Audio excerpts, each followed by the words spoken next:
Follow the largest group of Muslims. Whoever deviates from it will go thrown into hell. Ibn Majah. Very important question, because what does it mean? It means that the jama'ah of Muslims has two meanings. On one sense, within the general life of a Muslim, he should stick with other pious Muslims.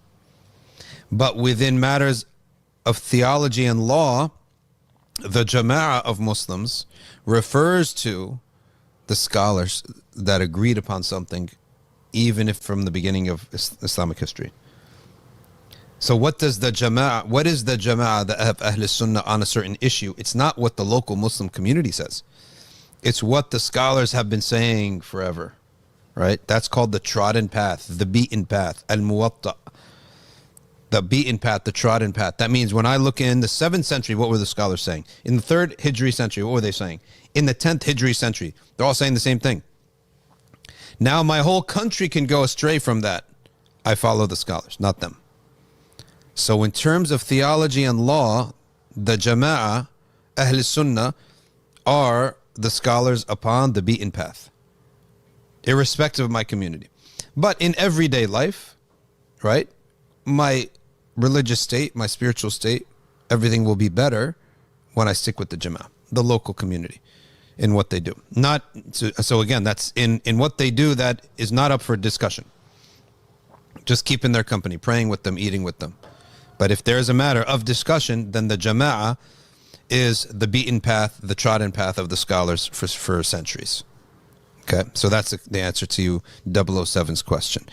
Hanafis have more followers than Hanbalis, so does that make them more correct? Omar whispered yes in the back.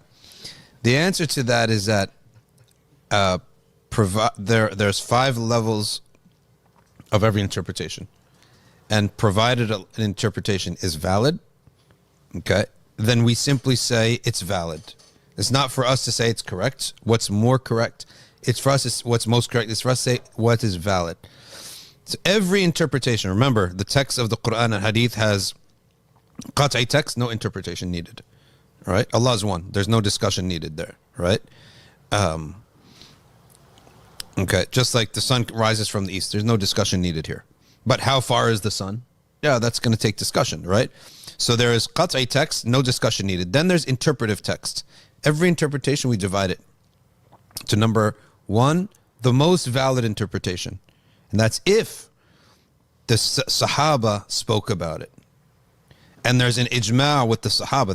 Then yes, they interpreted it, and that interpretation is what's most valid. And then the next generation and the next, the Salaf, the 3 generations. That would be the most valid interpretation. Then a valid interpretation is that interpretation which follows the rules of grammar, does not contradict any other explicit text of the Quran, okay, and has been accepted by the scholars as a valid interpretation. That's all you need to practice your religion. A valid. You don't need to go to the most valid. You need to see a valid interpretation. Okay? Usually it's one of the dominant opinions of the 4 schools. Thirdly is an erroneous interpretation. Okay? An erroneous interpretation. That means it does not follow the rules of interpretation, but it doesn't contradict an explicit text. Okay? So it's an incorrect interpretation. You're not allowed to follow that. You're sinful if you follow that. Fourthly, you put a line right there, a red line, because the number 4 is a heretical interpretation. It's an interpretation that contradicts an explicit text that is not widespread. So that renders your whole religion, you are a heretic now, if you go with that interpretation. You're a heretic. Provided we're talking about the major matters of religion. Number 5 is an interpretation that puts you out of Islam altogether. And that is an interpretation that contradicts what is known in religion by necessity. Explicit text that's far and widespread. What's an example of this? No, like for example of kufr. Let's take an example of what, huh? Yeah, someone says, for example, my interpretation is that fasting is recommended. Because there is, in the beginning, fast of Ramadan was recommended. right? You could fast or you could feed somebody. So someone says, I take it by that opinion, that fasting is recommended. Ramadan is recommended. So obviously you contradicted what's known in religion by necessity.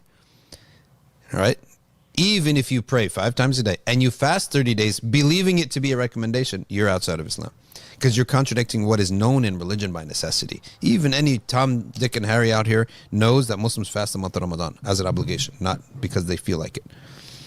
Then you have an interpretation that renders a person a heretic, such as Isra and Mi'raj was a dream. Okay. A person's a heretic. You have that belief. Because it's very clear that it was not a dream. Right? But it's something that not a lot of people would know about. Okay. Those are examples.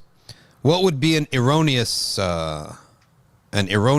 interpretation that in itself would be invalid, but it would not remove somebody from Ahl Sunnah wal Jama'ah? It just in itself is invalid. It's wrong. That's, for example, to say that someone were to say that, no, I hold that all the 4 Khalifas, I don't want to pass a judgment on anybody. I'm not going to say who's best. Right? Allah knows who's the best. And the reason the ulama said that it's erroneous in itself because the companions spoke. And the companions agreed that Abu Bakr to be, then Umar, then Uthman, then Ali. So they have ijma'. Right? So you can't go against that ijma'.